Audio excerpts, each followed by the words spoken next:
La dernière supernova, un roman de Éric Simon. Octobre 2024.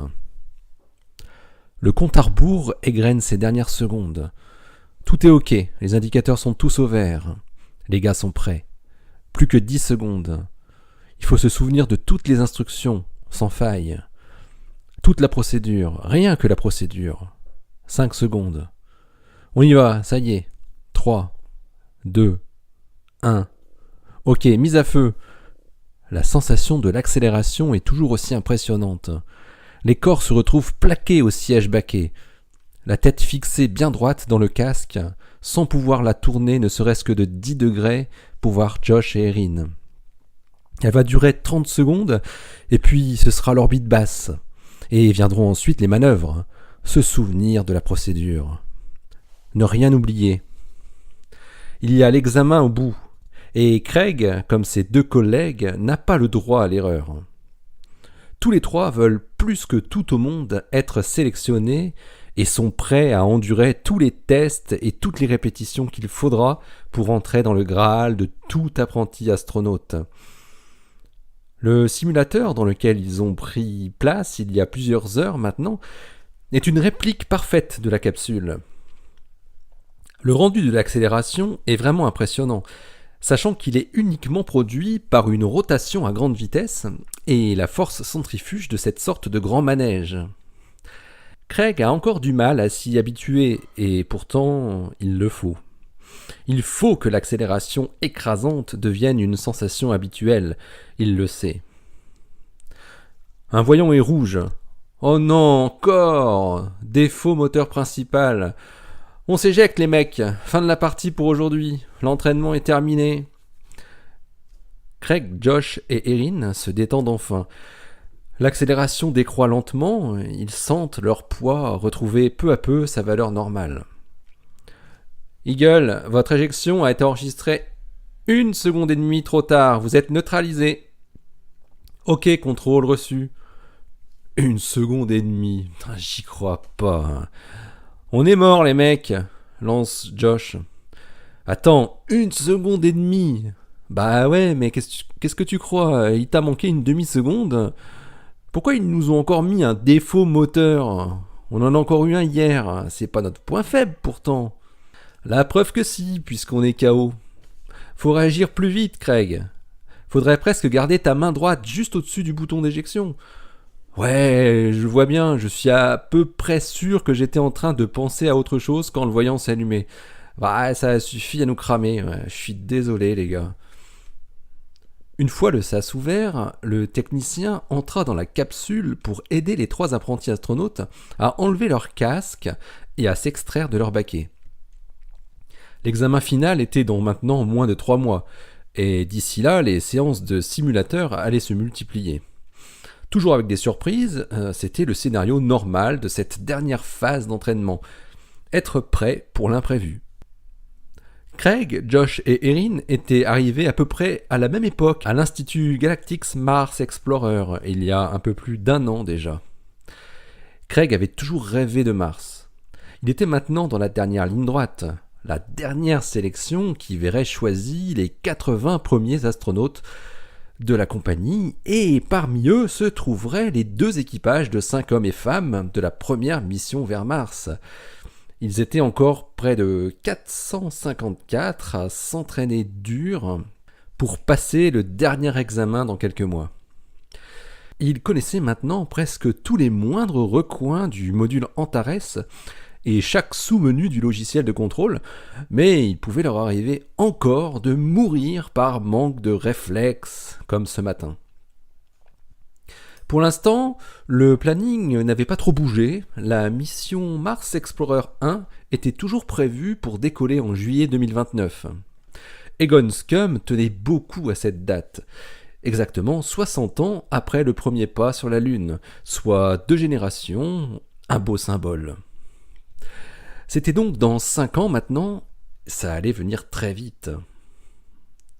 Une fois libéré et sorti de sa combinaison, Craig rejoignit immédiatement la salle de repos pour se réhydrater avant de se rendre au poste de contrôle pour le débriefing. En repassant devant la capsule, en la caressant du bout des doigts, il repensait à la demi-seconde durant laquelle il pensait au vrai décollage. Une demi-seconde de rêve lui avait fait perdre des points et il s'en voulait. L'impatience ne devait pas le gagner, il le savait très bien, mais c'était une lutte tellement difficile. Comment pouvait-on rester de marbre lorsqu'on était parvenu à ce stade de la grande compétition ? Car ils avaient été nombreux à se présenter à la sélection d'entrée l'année précédente, et arriver dans la dernière ligne droite était plus qu'un honneur. Pour ces programmes de vol habité, la NASA avait dès ses débuts trouvé des volontaires parmi les pilotes de chasse les plus aguerris. Mais au XXIe siècle, les méthodes avaient bien changé.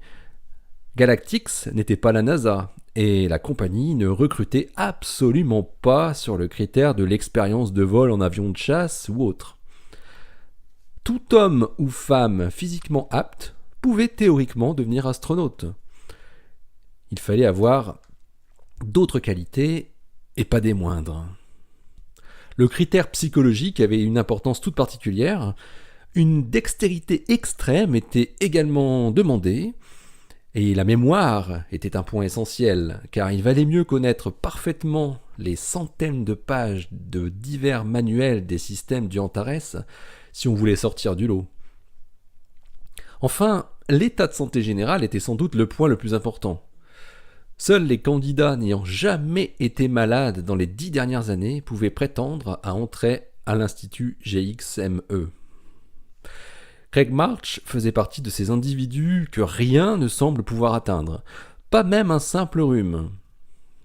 À peine sorti de l'université avec son diplôme de sciences et d'ingénierie sous le bras, il s'était inscrit au concours d'entrée de l'Institut GXME, le concours des Martiens comme on l'appelait familièrement.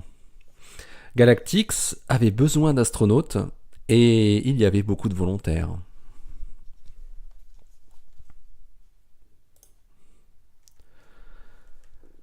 C'était calme cet après-midi. Les couloirs de l'Institut étaient étrangement silencieux.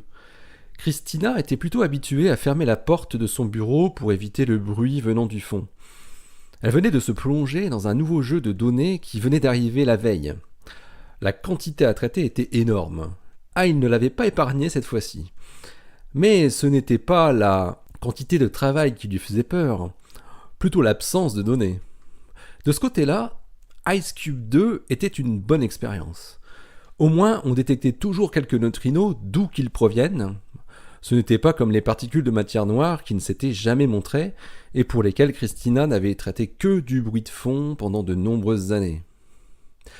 Elle avait fini par abandonner la chasse à la matière noire depuis maintenant un peu plus de 2 ans.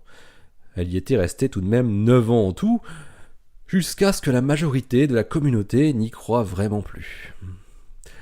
Christina était retournée à ses amours de jeunesse, à ses chers neutrinos.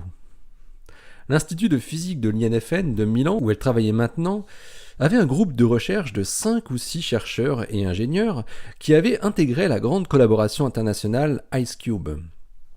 Ils cherchaient à détecter des neutrinos très énergétiques dans la glace de l'Antarctique. L'équipe était variable selon les années en fonction du nombre de jeunes chercheurs en thèse de doctorat qui en faisaient partie. Christina avait accepté cette année de diriger une jeune chercheuse, sa première doctorante. Laura semblait elle aussi passionnée par la physique des astroparticules et surtout par les neutrinos.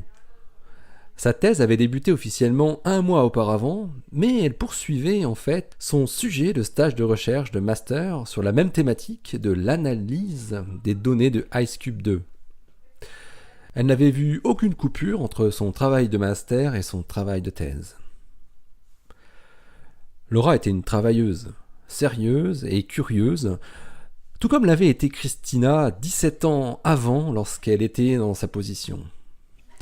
Laura se trouvait actuellement à la base Amundsen-Scott au pôle Sud.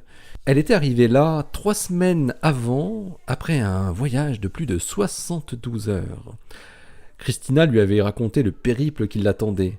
Le long voyage jusqu'à Christchurch, dans l'île du sud de la Nouvelle-Zélande, puis le vol jusqu'à la base américaine de McMurdo, sur la côte antarctique, et enfin le transport militaire spécial avec l'avion à ski jusqu'à Amundsen-Scott. Une véritable aventure qui était unique dans une vie. On arrivait au pôle sud géographique terrestre, et c'était non loin de là qu'était implanté le détecteur géant de neutrinos IceCube 2, qui avait pris la relève du premier détecteur pionnier du genre qui s'appelait IceCube. Celui-ci était juste 5 fois plus grand, et ça faisait la différence. Tous les jeunes chercheurs de la collaboration, qu'ils soient européens, japonais, américains ou chinois, passaient au moins 2 mois à Amundsen Scott pour travailler au plus près du détecteur et participer au bon fonctionnement des sous-ensembles de détection. Les campagnes expérimentales avaient lieu de septembre à avril, du printemps à l'automne austral. Laura devait rester là-bas 3 mois jusqu'à la mi-janvier, après avoir inauguré la saison 2024. À Milan, l'automne avait du mal à s'imposer cette année. La chaleur n'avait pas encore tout à fait disparu. Les données que Laura avait transmises à Christina n'étaient qu'une petite partie de l'ensemble des données à traiter. Chaque laboratoire impliqué dans la collaboration prenait part au traitement des données, chacun avec sa petite spécialité. Le groupe de Christina avait choisi de s'intéresser aux neutrinos d'énergie intermédiaire, ceux qui n'étaient ni ultra-énergétiques en provenance des processus astrophysiques extrêmes et encore très mal connus, ni ceux de basse énergie qui, au contraire, étaient plutôt bien connus car produits par le Soleil. Les neutrinos de Christina, Laura et leurs collègues milanais pouvaient provenir de différentes sources. Des neutrinos dits atmosphériques, produits par des interactions de rayons cosmiques dans la haute atmosphère, ou bien encore des neutrinos provenant de phénomènes astrophysiques comme des explosions d'étoiles, des supernovas, ou d'autres cataclysmes du même type. Il participait d'ailleurs à un grand réseau de détecteurs de neutrinos baptisé S-News, qui avait pour objectif d'alerter toutes les communautés concernées dès qu'une supernova était détectée par l'un ou l'autre via ces neutrinos. Outre IceCube 2, on y trouvait 2 expériences situées au laboratoire du Gran Sasso en Italie, 2 expériences japonaises, Camland et Hyper Kamiokande, ainsi que les Européens de KM3Net et l'expérience américaine Dune. Et en plus des expériences de recherche sur les neutrinos, s'étaient ajoutés récemment au réseau d'alerte les différents observatoires d'ondes gravitationnelles, les gravitos, comme les appelait Christina, avec l'incontournable LIGO, l'européen Virgo, l'indien LIGO India et le japonais Kagra. Les neutrinos et les ondes gravitationnelles avaient l'avantage énorme que lorsqu'une étoile explosait en supernova, elle émettait en premier lieu des ondes gravitationnelles qui se déplaçaient à la vitesse de la lumière sans voir d'obstacle, et des neutrinos qui, eux, se déplaçaient quasi à la vitesse de la lumière et étaient peu atténués par la matière de l'étoile, ce qui n'était pas le cas des photons, qui, malgré leur vitesse maximale, étaient émis de la surface de l'étoile mourante seulement quelques heures après les ondes gravitationnelles et les neutrinos. Une fois que l'on détectait une bouffée d'ondes gravitationnelles et une bouffée de neutrinos, on avait alors plusieurs dizaines de minutes devant soi pour se préparer à assister à l'apparition de la supernova dans le ciel. Le détecteur IceCube 2 était un détecteur unique au monde. Son principe était extrêmement simple. Il reposait sur la détection de la faible lumière créée dans la glace lorsqu'un neutrino venait y interagir par hasard. Le processus physique était l'effet Cherenkov. Les neutrinos, lorsqu'ils interagissaient dans la glace, produisaient le plus souvent des muons énergétiques, et comme ces derniers avaient une vitesse qui était supérieure à celle de la lumière dans la glace, il se produisait cette émission de lumière bleue caractéristique, dont l'existence avait été découverte par le physicien russe Pavel Cherenkov au milieu du XXe siècle. IceCube 2 était donc constitué d'une multitude de capteurs de lumière, disséminés dans un très grand volume de glace cubique, faisant un volume de 5 km3. Des centaines de photomultiplicateurs étaient placés le long de filins et descendus dans des puits de plus d'1 kilomètre de profondeur. Ils étaient tous reliés entre eux et leurs données enregistraient dans de grosses stations informatiques qui avaient été installées dans un bâtiment spécifique qui accueillait également les chercheurs sur place. Une partie des données pouvait être traitée et analysée à la base Amundsen-Scott, mais la plus grosse partie était transmise dans les différents laboratoires de la collaboration. Un relais satellite permettait un transfert rapide de plusieurs gigaoctets par jour. Laura restait aussi en contact permanent avec sa directrice de thèse. Elle lui racontait non seulement les petits problèmes techniques qu'il rencontrait, mais aussi les petits soucis de la vie quotidienne dans le froid incessant des journées sans nuit. Elle communiquait essentiellement par email, qui restait la méthode de communication la plus efficace et facile. Christina, comme tous les membres de la collaboration IceCube, avait également un accès direct aux stations de travail locales et pouvait elle-même accéder aux données et procéder au download s'il le fallait. Mais Laura devait faire le tri avant et sélectionner uniquement les éléments pertinents devant être exploités. Il était plus logique que ce soit Laura qui fasse ces transferts vers Milan. Christina s'était replongée dans son logiciel de traitement de données, celui qu'elle avait conçu elle-même en langage Python. Il lui permettait de traiter de grosses quantités de données très rapidement en procédant à des tris dans les énergies des interactions détectées, les événements, comme disaient les physiciens, ainsi que dans les positions et directions des gerbes de particules. Elle vit le logo rouge de S-News orné d'un G et d'un N s'afficher en rouge sur son écran. C'était le signal d'une bouffée d'ondes gravitationnelles associée à une bouffée de neutrinos, toutes deux issues d'une probable supernova. Une supernova venait donc de produire des neutrinos en quantité. Enfin, ça y est! Christina appela aussitôt Laura. C'est vous, l'alerte S-News?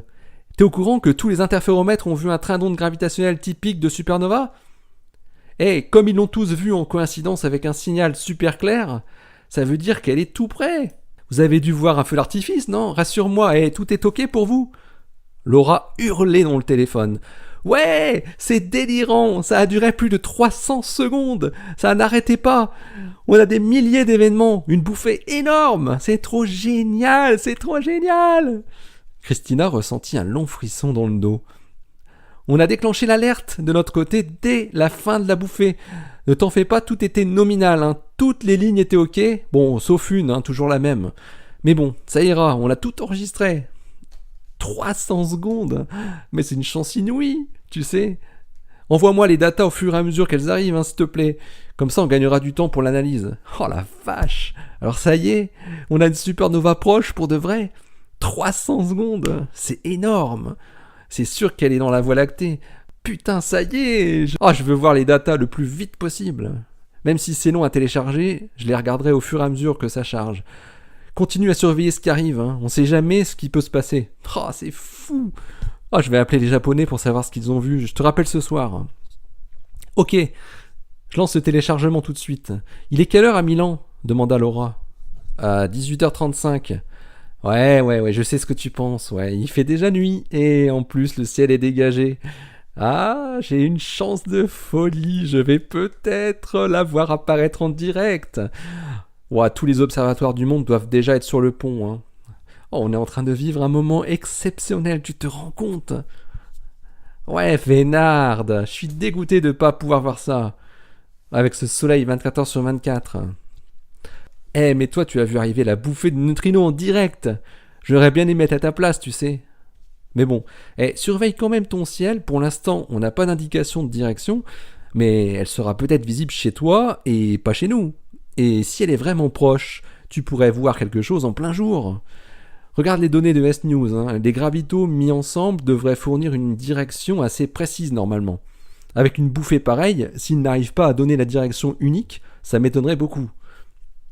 Aussitôt après avoir raccroché, Christina se jeta dans le couloir de l'institut et cria à plein poumon 2 fois de suite « On a une supernova galactique !» Christina ne voulait rater ce spectacle pour rien au monde. La première supernova dans la Voie lactée depuis 420 ans, depuis celle de Johannes Kepler en 1604. Et elle pourrait la voir apparaître dans le ciel dans quelques minutes ou dans quelques heures. Les photons étaient en train de se propager dans le vide en direction de la Terre, comme dans le reste de l'univers, et ils allaient bientôt arriver, comme étaient arrivés avant eux les ondes gravitationnelles puis les neutrinos. Elle appela Ito Yakamura, son alter ego japonais de l'expérience Hyper Kamiokande, pour savoir ce qu'ils avaient détecté dans leur détecteur géant. Le physicien nippon paraissait hors d'haleine et semblait avoir du mal à trouver ses mots en anglais. On le sentait surexcité. Il n'avait jamais détecté une bouffée aussi forte et intense. Elle avait duré 324 secondes exactement, avec un flux de neutrinos dépassant tous les records.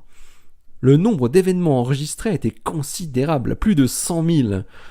C'était sans comparaison avec les quelques événements qui avaient été détectés en 1987 lorsque la supernova du Grand Nuage de Magellan avait explosé, la dernière supernova relativement proche en date, mais distante de plus de 150 000 années-lumière. Ito n'avait pas de données de localisation plus récentes que celles maigres de Christina. Il fallait attendre encore un peu avant que les physiciens gravitationnels des différents interféromètres produisent leur première carte. Cela ne devait plus beaucoup tarder. Elle serait mise en ligne sur le site de S-News pour que tout le monde puisse avoir l'information au même moment. Christina essaya de calculer à la grosse louche quelle pourrait être la distance de cette supernova compte tenu du nombre de neutrinos détectés par Hyper Kamiokande et Ice Cube 2, connaissant les différences d'efficacité de détection de ces deux détecteurs géants par rapport au détecteur de Kamiokande de 1987 et connaissant par ailleurs la distance de SN 1987A et en considérant qu'il s'agissait du même type de supernova. Le calcul ne lui prit que quelques secondes. La supernova devait se situer à environ 1000 années-lumière seulement. Les deux étoiles massives en fin de vie, qui étaient les meilleures candidates pour produire une supernova, étaient justement localisées à un peu moins de 1000 années-lumière. Il s'agissait de deux supergéantes rouges. Antares, située à environ 630 années-lumière, l'étoile principale de la constellation du Scorpion, et Bételgeuse, étoile principale de la constellation d'Orion, dont la position était estimée à environ 720 années-lumière. Fin octobre, il ne fallait pas compter voir Antares à Milan, elle était visible dans l'hémisphère sud. En revanche, Bételgeuse serait idéalement placée à cette époque de l'année, mais il se pouvait aussi qu'il s'agisse d'une toute autre étoile massive que ces deux rouges emblématiques des ciels d'été et d'hiver. Christina quitta l'Institut sans attendre l'alerte de localisation du réseau de surveillance. Elle ne voulait pas risquer de rater l'apparition dans le ciel. Pour cela, elle savait qu'il fallait s'éloigner au maximum de la ville dont la pollution lumineuse était une catastrophe. Elle ne permettait que de voir la Lune et empêchait de pouvoir se repérer parmi les constellations. Maintenant, le temps était compté. Christina appela son Alessandro pour lui dire de la retrouver dès que possible dans le village de Monte Cremasco, sur la route de Crema, pour assister à un spectacle unique dans une vie. Elle misait tout sur Bételgeuse. Elle y pensait depuis des années à cette étoile mythique. Christina sentait que c'était elle qui venait de mourir 720 ans plus tôt. Il fallait avoir un horizon sud-est le plus dégagé possible, sans ville à moins de 30 km. Une position au nord-ouest du parc régional d'Ada était ainsi idéale. Sa carte lui disait qu'il fallait 33 minutes pour arriver à Monte Cremasco, depuis l'Institut, en passant par la route de l'aéroport. C'était tout à fait jouable, pourvu que le trafic soit normal pour sortir de Milan. Heureusement que l'Institut avait été bâti dans la banlieue ouest, ça a évité d'avoir à traverser la ville. Alessandro, lui, avait moins de chance, il devrait se battre avec son klaxon.